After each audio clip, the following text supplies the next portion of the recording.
Bonjour à toutes et à tous, voici le nouvel épisode de Arsayo and Friends, toujours dans la boutique Arsayo de Paris. Aujourd'hui, j'ai le plaisir d'accueillir Astrid qui est la créatrice de la marque Upswing. Alors Astrid, bonjour. Veux-tu bien te présenter et présenter ta marque s'il te plaît? Oui, bien sûr. Bonjour Harry, merci beaucoup de me recevoir chez Arsayo. Je suis Astrid et je suis en train de lancer Upswing, qui est une marque de chaussures véganes et éco-responsables pour les enfants. Une marque de chaussures. Moi, mon parcours ne vient pas du tout de la chaussure. En fait, je suis végane depuis 5 ans maintenant. Et depuis que je suis devenue végane, j'ai constaté qu'il y avait de plus en plus de produits véganes disponibles, notamment dans l'habillement, dans les chaussures pour femmes. Il y a de plus en plus de choix de très très bonne qualité. Pour les hommes, ça commence à arriver. Mais en fait, pour les enfants, ça faisait déjà plusieurs années que je me posais la question. Je me disais, c'est bizarre, il n'y a rien pour les enfants, c'est bizarre. Et du coup, l'idée a germé petit à petit. Je me suis dit, il y a peut-être quelque chose à faire là-dedans. Et ça fait 1 an que je me suis vraiment lancée dans l'aventure en parlant avec une amie qui m'a dit mais oui c'est une super idée, vas-y, qui m'a donné quelques contacts et puis voilà, de fil en aiguille ça s'est fait comme ça. Et l'idée d'Upswing, c'était vraiment de proposer des chaussures qui soient non seulement véganes, donc sans aucun produit d'origine animale, sans cuir, sans colle de poisson dans les chaussures, mais aussi respectueux de l'environnement, aussi respectueux des humains. Elles sont fabriquées au Portugal dans de bonnes conditions de travail pour les ouvriers et de bonnes conditions de salaire. Et les premiers modèles que je propose là sont fabriqués en polyuréthane recyclé. Et ensuite, dès que possible, je travaillerai avec des cuirs de fruits. Pour la collection de la rentrée, j'ai 2 modèles prévus en Pignatex. D'accord. Et pour la petite anecdote, les prototypes de ces modèles-là avaient été fabriqués en cuir de mangue, qui est fabriqué par une petite start-up néerlandaise. Mais j'ai pas fait les modèles finaux en cuir de mangue parce que certaines couleurs n'étaient pas encore assez fixées sur la matière. Le cuir était de très bonne qualité, mais voilà, ça restait encore en processus d'amélioration. Donc voilà, c'est la petite anecdote des 2 modèles, Classy et Foxy, que je propose pour l'été. D'accord, super, merci. Bravo en tout cas pour cette belle aventure. Et alors, quand on parle de cuir de mangue, alors, je ne sais pas si on peut employer justement le mot de cuir, c'est vraiment à base de peau de mangue, n'est-ce pas? Euh, Et d'accord. Et aussi ma question, c'est, en fait, ça va être très simple, c'est pourquoi vegan?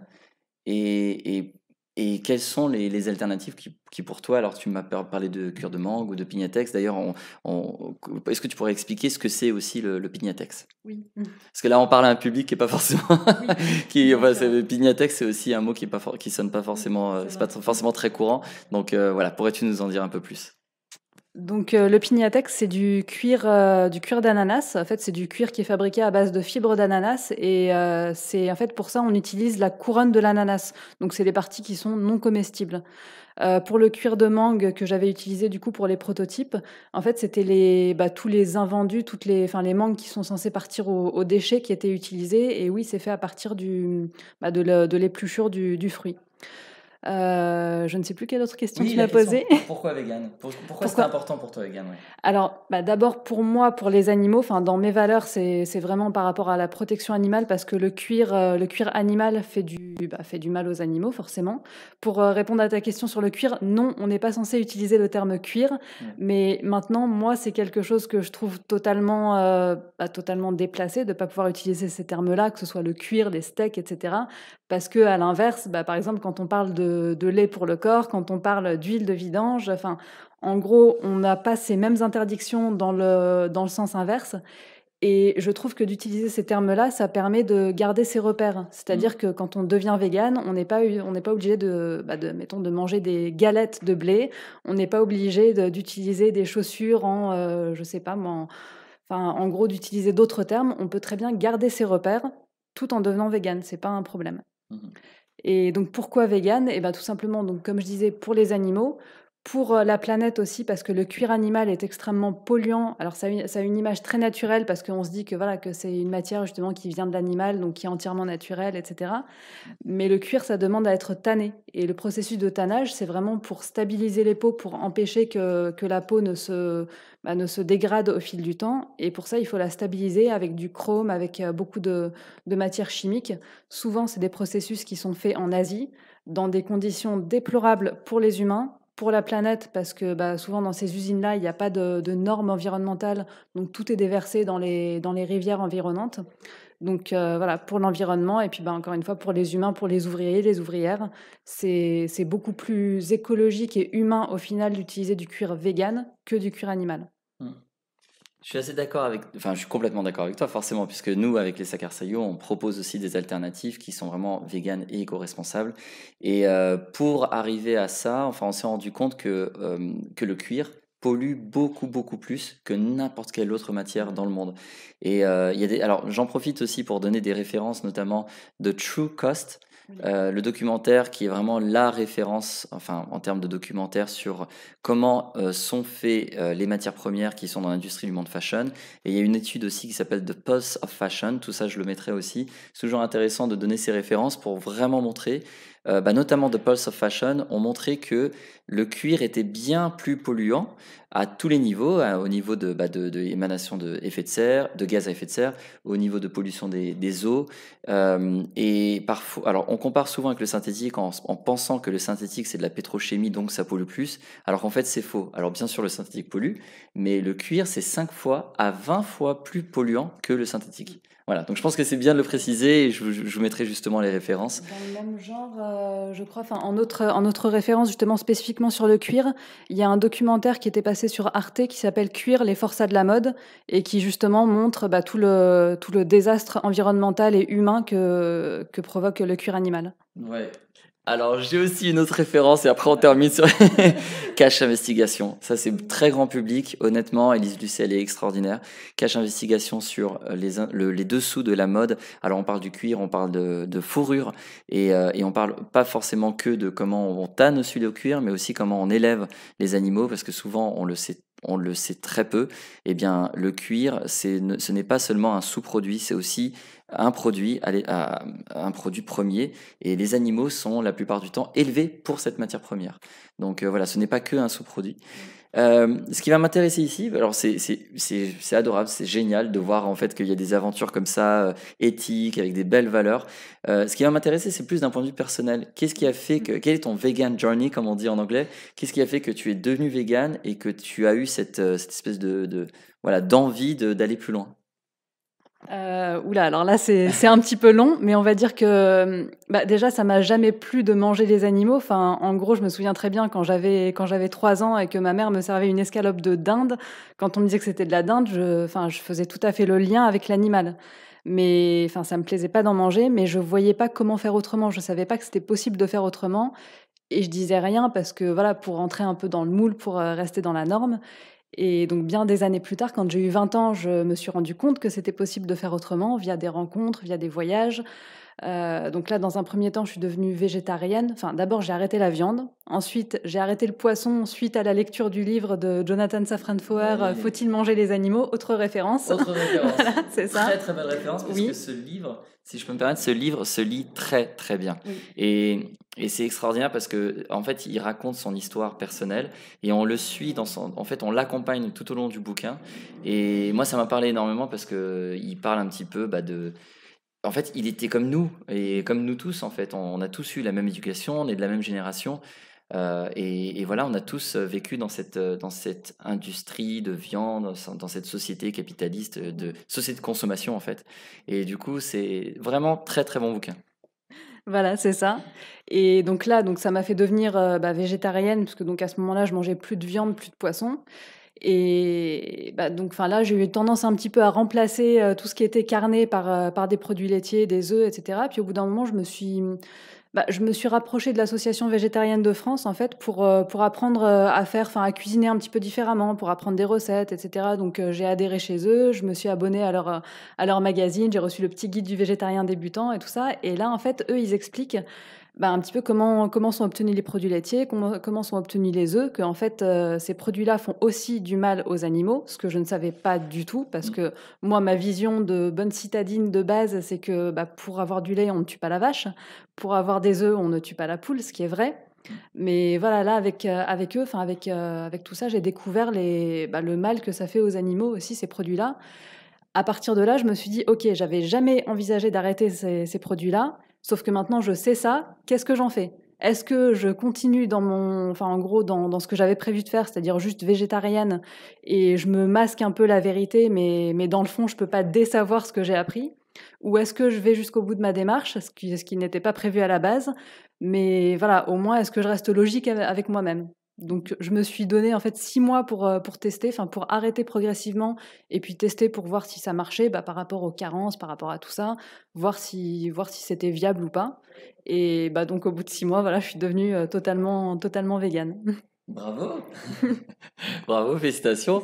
Et alors, j'aimerais aller un peu dans ce qu'on s'était dit juste avant, Oui. parce que je sais que tu es beaucoup, beaucoup dans la nutrition. Alors, j'imagine que les auditeurs qui nous écoutent, les auditrices, eh bien, se posent souvent des questions en tant que vegan par rapport à la nutrition. Comment ça se passe? Est-ce qu'on a des carences? Est-ce que... Voilà, je te pose cette question-là parce que peut-être tu peux le préciser, tu as une formation de diététicienne, c'est ça? Oui.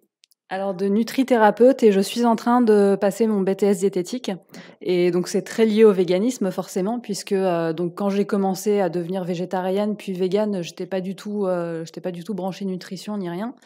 Mais en fait, oui, c'est vrai qu'au bout d'un moment, j'en ai eu marre d'entendre, bah, des idées reçues sur, les carences, voilà, sur le fait que c'était pas viable, que c'était pas possible. Alors que voilà, moi, ça faisait déjà plusieurs années quand, j'ai commencé mon parcours en nutrition, ça faisait déjà 3 ans que j'étais végane et enfin voilà, j'en avais marre d'entendre tous ces clichés, toutes ces idées reçues, donc je me suis dit: «Bah, en fait, je me lance» et donc effectivement, bah, j'ai passé une certification en nutrithérapie, qui est de la nutrition, plus côté naturopathie et ce qui est vraiment très intéressant parce qu'en fait, ça permet vraiment de prendre en compte la santé dans sa globalité et oui, voilà, d'avoir une approche, holistique, c'est-à-dire globale de la santé avec la nutrition comme point de base, enfin comme point central. Alors certes, il y a d'autres choses que la nutrition. Enfin, tout le mode de vie est important pour être en bonne santé, mais voilà, la nutrition, c'est quand même un des piliers d'une bonne santé.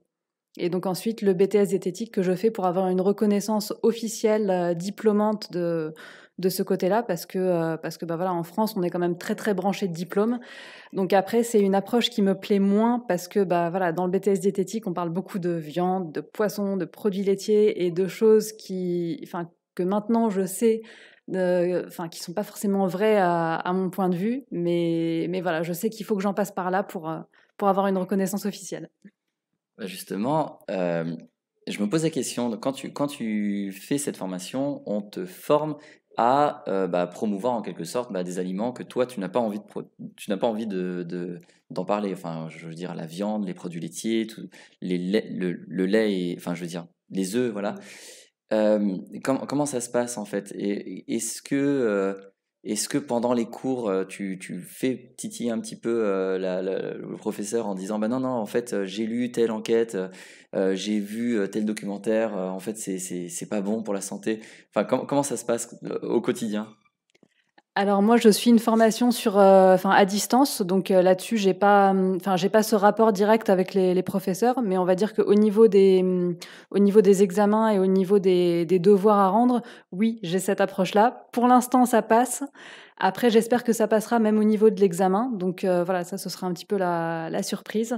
Mais voilà, pour l'instant, ça passe. Enfin, c'est vrai que voilà, quand on pose une question, par exemple, sur, je sais pas, sur le taux de calcium dans les produits laitiers ou des trucs comme ça, oui, je vais répondre à la question, mais je vais rajouter le petit truc en mode, les produits laitiers ne sont vraiment pas la meilleure source de calcium possible et imaginable parce que si, ça, parce que voilà, c'est acidifiant, parce que ça provoque, enfin, ça provoque énormément d'ostéoporose, contrairement à ce qu'on croit. Et donc, les meilleures sources de calcium sont les légumes verts, ceci, cela. Enfin, Ouais. Ouais, donc en fait, enfin, pour moi, je suis un petit peu au courant aussi parce que je me suis beaucoup renseigné pour moi.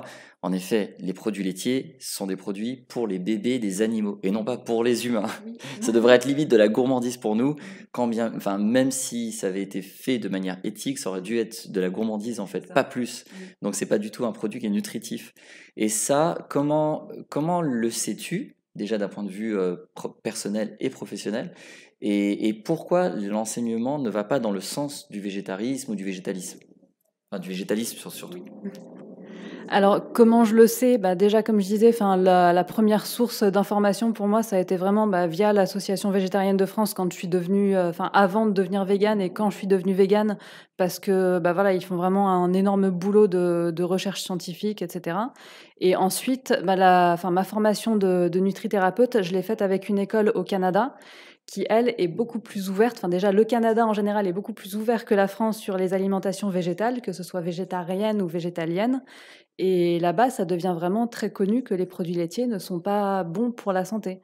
Mm. C'est, enfin voilà, alors ça, enfin, ils continuent encore un petit peu à, enfin, ils continuent à en vendre à tout ce que tu veux, mais voilà, dans les guides nutritionnels canadiens, maintenant, c'est vraiment considéré, comme tu disais, un peu comme le truc optionnel, quoi, les produits laitiers. Alors qu'en France, c'est encore les 3 produits laitiers par jour et il faut y aller. Ah Et oui? oui, Ouais. ouais. Et pourtant, alors, je suis assez étonné parce que pourtant, quand on regarde un petit peu les dernières études de l'OMS et les recommandations de l'OMS, alors bah, surtout par rapport à la viande, bon, là on diminue à fond, je ne sais plus combien en grammes c'est recommandé par semaine, et là je crois que c'est 2 repas de viande C'est par 500 grammes 500 maximum par semaine. 500 grammes maximum par semaine, ouais, ce qui équivaut peut-être à 1 ou 2 repas carnés par semaine. Et du coup, oui, on se rend compte aussi par rapport aux produits laitiers, tout ça. Alors, comment ça se fait qu'en France, on continue de former les diététiciens et diététiciennes avec des aliments d'origine animale? Alors, comment ça se fait? Enfin, je sais pas exactement, j'ai pas une réponse, voilà, claire, nette et précise, mais après je pense que déjà on est assez en retard en France sur, bah, sur tout ce qui est santé. Je pense qu'on a toujours un petit cran de retard par rapport aux pays anglo-saxons. Et bah, l'alimentation végétale qui est en France encore très, très, très mal vue. Je pense que là-dessus, voilà, il y a quand même des gros blocages à tous les niveaux, que ce soit au niveau, bah, au niveau des gens en général, au niveau personnel, ou que ce soit au niveau des instances sanitaires, des instances politiques. Enfin voilà, je ne sais pas s'il y a plus d'intérêt des produits laitiers en France qu'ailleurs, qu'aux États-Unis ou au Canada, mais en tout cas, c'est vrai qu'il y a quand même des gros retards là-dessus, et notamment bah, au niveau politique, au niveau économique, ça bloque énormément. D'accord. Est-ce que la France est un pays conservateur et traditionnel? Traditionnaliste?